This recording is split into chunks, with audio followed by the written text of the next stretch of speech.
Welcome back, guys, and welcome to another episode of Connecticut Angler. Today, I have an interesting episode for you. I've done a lot of fishing on stocker streams lately. I like to take advantage of the early season stockings to enjoy hitting stockers before I end up switching back over to more advanced trout fishing. So last night, I was giving some thought as to where I was going to fish today because I wanted to hit a stream that has been highly requested by a lot of folks that have watched the channel since I started it. I don't know. God, we have to be going almost at 4 years at this point. And I was kind of just brainstorming on a lot of the rivers that people have mentioned over the years. One of them is the Fenton. So I thought, you know what? We're gonna do the Fenton River tomorrow. But I wanted to try to mix this episode up a little bit. I didn't only want to go to the Fenton and beat up on some stocked fish. So I thought, time for another gear review. But I've only made one video that was specifically geared towards reviewing a fly rod combo. Made this video a while back now. God, it has to have been almost 2 years, where I reviewed a super cheap, I want to say it was like a less than $50 Martin fly combo, to see if it was worth even bothering to invest in a fly combo that outlandishly cheap. Now, I will link the video up here somewhere, but if you didn't watch that video, you might as well go give it a watch. You'll find that I did not recommend that rod by the end of the video. But suffice it to say, throughout the course of that video, I talked extensively about how I felt like an option that cost only about $50 more, such as the CABELA'S Bighorn, was a much better introductory level investment while still being pretty damn affordable. So I thought maybe it's about time that I review a CABELA'S Bighorn combo on the channel here. As it would happen, I actually didn't own any more Bighorn combos. So I decided to go and buy one just for this video. And indeed, take a look here. We are at CABELA'S right now. It just came out of the store. I have bought myself an 8-foot 4-weight CABELA'S Bighorn combo, including the reel, which comes preloaded with backing, line. I'm going to take out this brand new 4-weight out on the Fenton River. I'm going to put it through the paces. I'm going to tell you what I like about it. I'm going to tell you what I don't like about it. And hopefully in the process, we're gonna catch ourselves some fish. So, it's been a lot of talking. I'm gonna wrap it up right now. We have probably about a half-hour drive from East Hartford at CABELA'S here to the Fenton River over in, God, I don't know what county it's in, but you guys can look it up on a map. Suffice to say, about a half-an-hour drive. So I'm gonna get started. But for you guys, I'm gonna be there right about now. And here we are at the Fenton River. Full disclosure, not only did I have a long drive ahead of me, but it's actually been several days since I recorded that intro and since I actually bought the CABELA'S Bighorn combo here. And the reason for that, quite simply, is that particular day I ended up getting out here to the river and it was so windy that the whole experience was really just kind of miserable, to be honest. Now, I did catch fish, but I felt like a really, really windy day where the conditions were just fighting me every step of the way wasn't really a fair circumstance in which to give this bighorn a fair shake. Today, several days later, is a much more inviting day. Not only is it going to be almost 20 degrees warmer, I think, today than it was that day, but you know, there's only at worst a very mild breeze. So I think this is going to be the perfect scenario in which to finally test the Bighorn 4-weight. I've got a little bit of a hike ahead of me before I get to where I'm going to start fishing. So I think we can kind of go over the first impressions here. This is a combo that comes fully loaded. You get the rod, you get the reel, and on the reel, you get all the backing you need, probably a kind of a generic weight forward fly line, and even a leader, a 9-foot leader attached. So as long as you have some flies, this Bighorn combo is quite literally ready to fish, which is pretty cool. I mean, you know, the fact that for, you know, $100, you can have everything that you need to almost immediately get on the water, not too bad. I just want to quickly take a look at this spot. I'm just walking by right now. I'm not fishing this spot at the moment, but I know that there were a couple fish holding in this pool beneath that big log the other day. I just wanted to peek and see if I could get a visual on them. I actually don't see them right now. There's probably at least a couple holding in there. I look forward to hitting that spot, but we're gonna head a lot further upstream before we start today. So we're not gonna get to this spot until later on in the video. Now, as to the quality of all of these components, the quality of the reel, the quality of the fly line, and the quality of the rod, that remains to be seen. I can tell you, at face value, it certainly looks nice. I mean, this Bighorn rod, if it were not branded, I would have no way of knowing that it wasn't potentially a much higher quality rod or a much more esteemed brand name than it actually is. It looks fine. It looks excellent to me. The reel, look, it's a metal construction reel. It looks all right.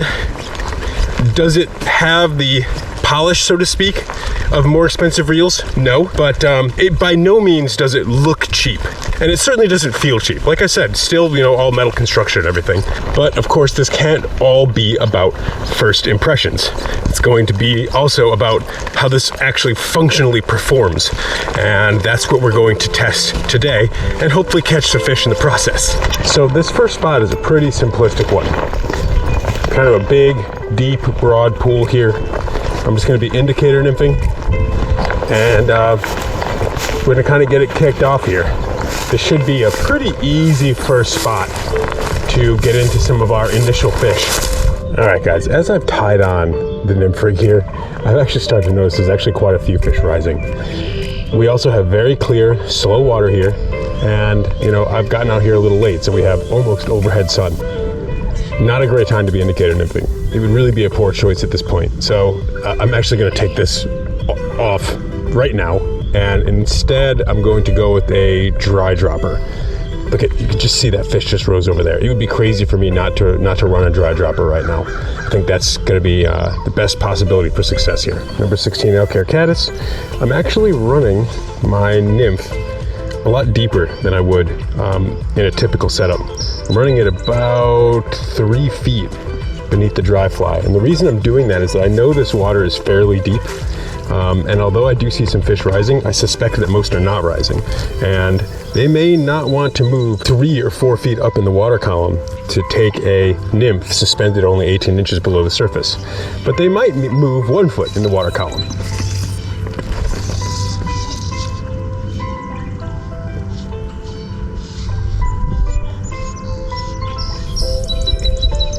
First cast of the dry dropper. Let's see what we find.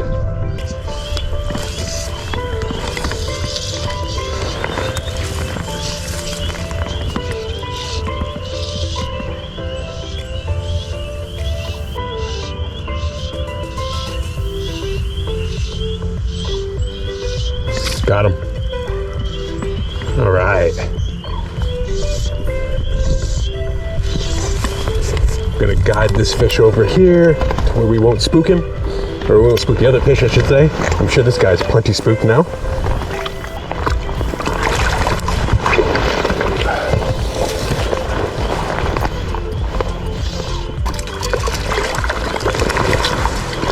So we got ourselves a brown. This fish actually took the pheasant tail. So a little guy to start off the day. Little brown, got those sort of blurry spots, pretty indicative of the stalker strain that we have here. And let that guy go. All right, guys, fish number 1 today on Fenton River. A little brown out of this big pool, and I have a feeling that we're probably going to be able to nab several more fish, and I'm looking forward to some dry fly action as well. But in this particular case, again, you gotta bring the game to the fish. And if the fish look like they're slammed and they're really holding deep in relatively deep water, you gotta bring the game to them. And so that's why I'm running nymphs really as much as 4 feet down beneath this dry fly. I would usually not fish that much tippet on a dry dropper rig, but in this particular case it's called for, and as you can see, it's already starting to pay off. Got him. Got him.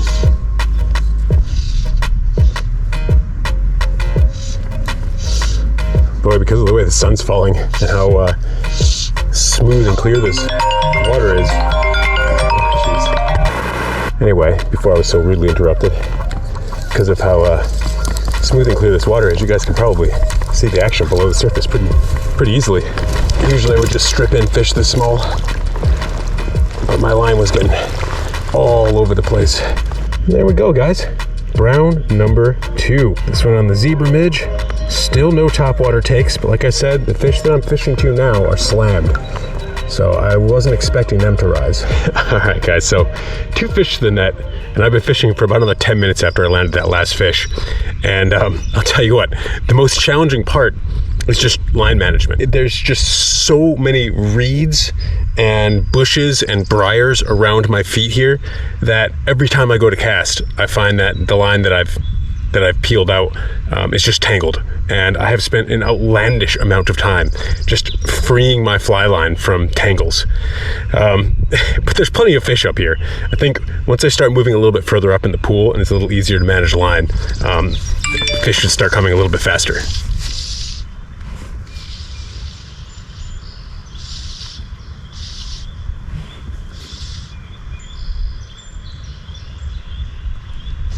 Got him. All right. That fish came up, looked at it, refused it, then thought, actually, nah, I will take that. And that was his big mistake. Again, normally with fish this small, there'd be no sense in taking in my line. But in this particular case, line management is such a disaster in this area. All right, guys, another brown. All right, guys, well, up to this point, I have been trying to target the fish that we're holding deeper. And I've had marginal success with doing that. A lot of those fish are slammed and they're just not unslamming.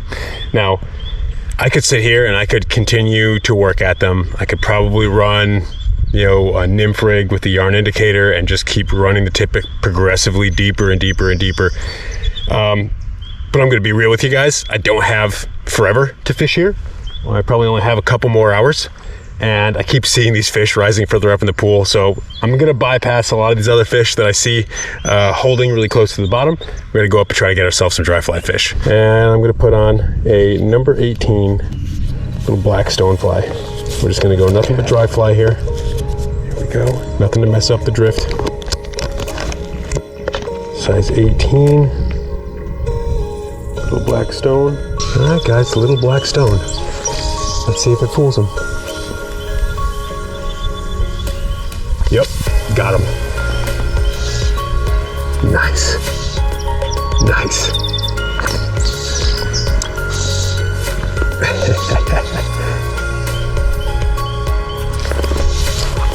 Fish is going bonkers over there.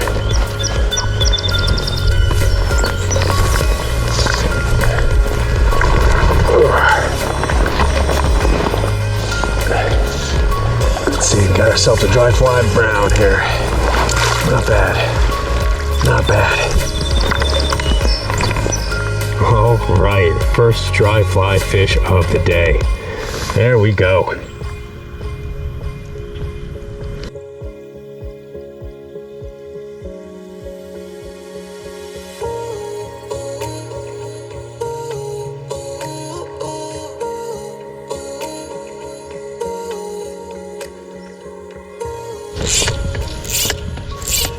Okay, guys, I figure before I leave this pool, we're gonna see if we can get ourselves a streamer eater.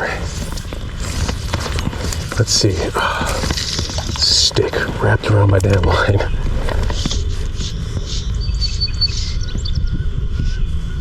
It's got I think like a number 10 olive woolly bugger on here. Let's see if we can coax a strike. It's full sun. And I've already casted these fish a lot. The likelihood that they're going to take a streamer is actually quite low. But I'll give it a try.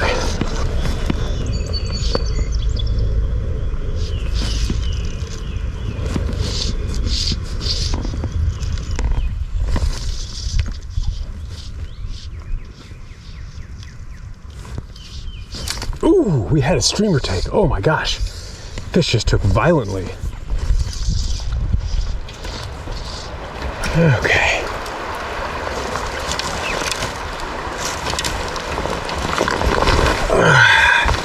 All right, folks.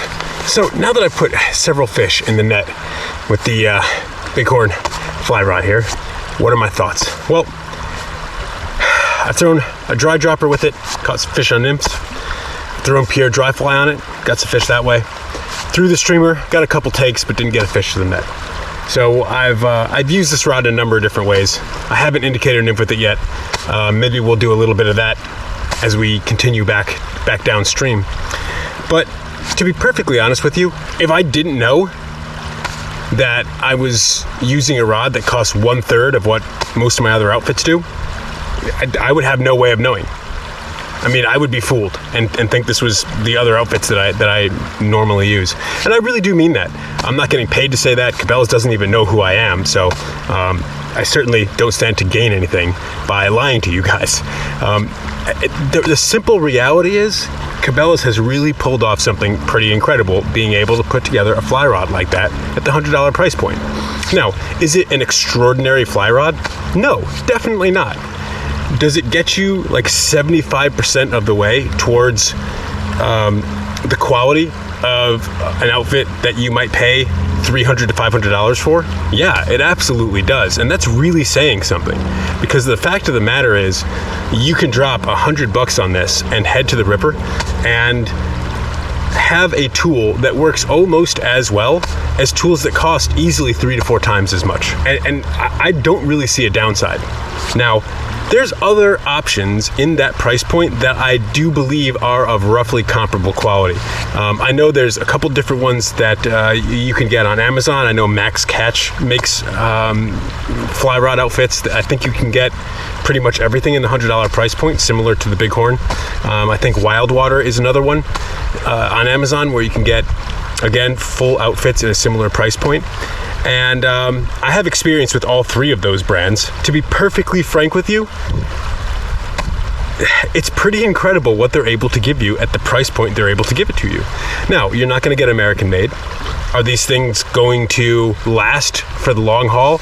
I don't know. I mean, I can tell you I've owned 3 Bighorn fly rods prior to this one, and I lost one of them and broke 2 others, like entirely my fault. Closing one in a window, closing another in my in my truck bed. So it had nothing to do with their inherent durability. It was just my own mistake, and I would have, broken a fly rod that cost 3, 4, 5 times as much, just the same if I had, put them through the same abuse. So I don't know. There's not a whole lot of negatives. When you consider the value you get, there's really not a whole lot of negatives. Now, that being said, if you are a more experienced fly angler, you probably will want to upgrade. I'm sure that the drag on this reel is not sealed. In fact, I know that. I shouldn't say I'm sure. I know that for a fact. And through fishing with these Bighorn reels, when I had several of them in my lineup, I know that in instances when I would set them down in the sand or the mud accidentally, the drag really would kind of perform squirrely afterwards.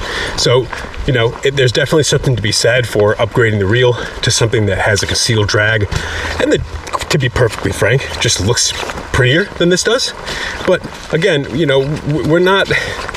we're talking about stuff that's really not a huge concern for most entry-level anglers that are just trout fishing. As for me, why did I get a 4-weight? Well, because I like using 3 weights on small streams. I like using the 5 weights on larger water.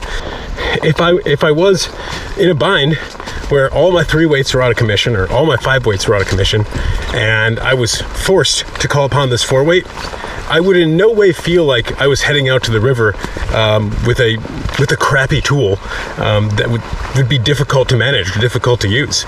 I'd be perfectly content to use this. And I don't know, I guess I'm just one guy, and by no means am I a cream of the crop fly angler. So I don't know, take my opinion with a grain of salt, I guess, but I think that at $100 it is hard to beat this value. But enough talking. Let's see if we can catch ourselves some more fish. So here we've got a big downed tree, and it's fallen across the river probably quite a long time ago, and the river has kind of excavated a pit out from underneath it. And I would be shocked if we didn't find a fish. Now this is the spot where I had paused earlier today to check out when we were walking up.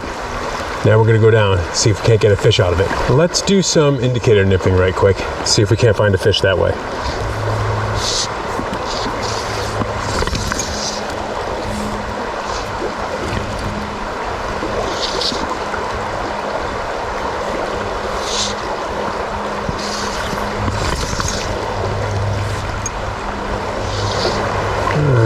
I've gotten a little bit closer here. I'm just trying to really make sure I dredge the bottom of this pool.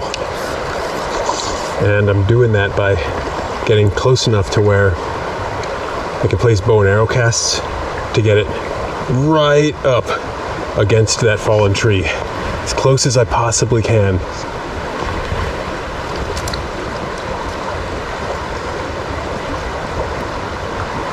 I'm even going to put on some split shot just to make sure I'm really getting down, like almost beneath the tree.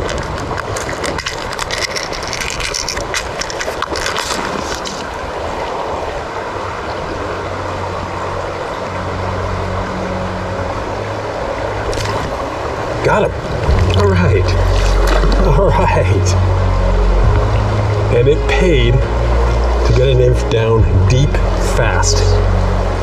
I cast over this fish so many times, but I was never getting quite deep enough to finally get it to commit. And it took running this nymph, I would say about 4 feet below the indicator, with a split shot about 6 inches above the nymph, to finally get him to take.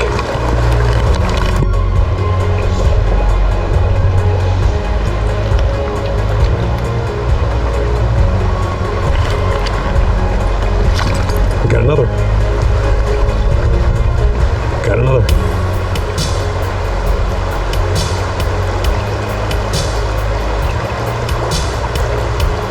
Is this the first rainbow of the day? I think it is. All right. All right. An infinite deep. You gotta bring your flies to the fish. Decent rainbow. Decent rainbow. Oh. Okay. That was just uncalled for. Jeez, this guy is just, he doesn't want to give up. I'm gonna let you go, bud. Decent sized rainbow. And the only rainbow of the day. Aside from this fish, they've all been browns. We finally have ourselves a bow as well. Nice.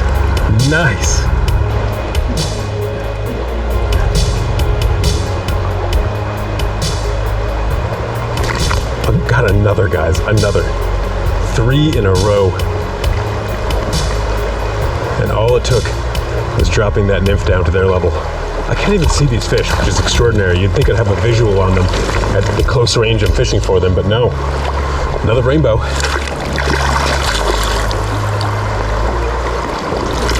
There we go. Not bad.